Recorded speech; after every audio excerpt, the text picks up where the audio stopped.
Bonjour à tous, nouveau quintet flash ce mercredi direction Lyon-la-Soie à l'occasion de la troisième étape du Grand National du Trot. 16 trotteurs âgés de 5 à 10 ans répartis sur deux échelons de départ vont s'affronter sur la distance de 3250 mètres. Pas vraiment d'épouvantail au départ de cette épreuve et ils sont assez nombreux à avoir des ambitions pour la victoire. Et on voit ça tout de suite avec mon analyse.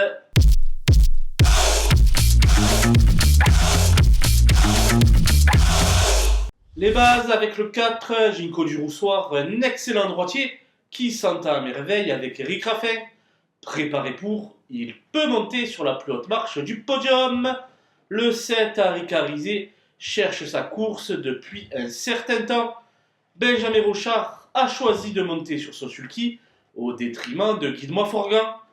Pas de fumée sans feu. Le 10, Hymne du Gers, s'est montré compétitif tout au long de l'hiver. Bien placé en tête, il se doit de jouer les premiers rôles. Les opposants avec le 13 Orchestro, brillant lauréat de l'étape marseillaise de ce circuit. S'il a bien récupéré de ses récents efforts, il faudra naturellement compter avec lui. J'adore le 9, Happy Danica, une jument qui se transforme en tigresse sur la piste. Encore une fois, elle va donner le meilleur d'elle-même et prendre part à l'emballage final. Le 12, Guide-moi Forgan, s'était classé deuxième de la première étape du côté d'Amiens. Avec le local de talent Serge Pelletier aux manettes, il va tenter de marquer des points précieux pour le classement final.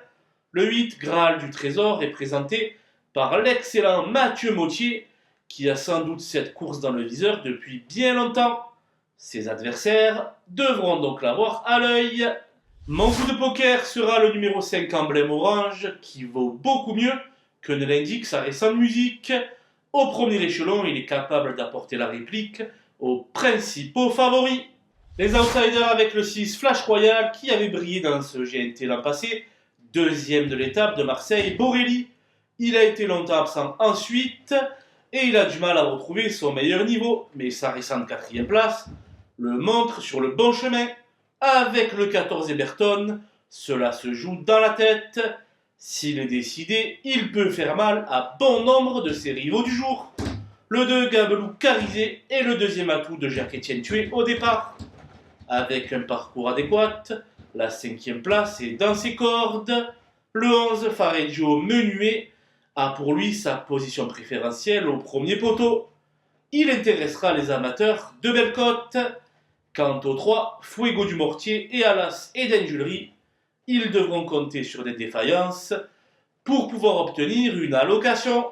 J'ai fait l'impasse sur les deux chevaux les plus riches de la course. Le 16 Faradeco, qui aura bien du mal à rendre la distance à sa compagne d'écurie Happy Danica, ainsi qu'à bon nombre d'adversaires beaucoup plus affûtés qu'elle. Et le 15 Filou d'Anjou à revoir sous la selle. Voilà, nous avons passé à revue les 16 partants de cette troisième étape du Grand National du Trot. Je vous laisse avec ma sélection et mes conseils de jeu. Bon jeu à tous!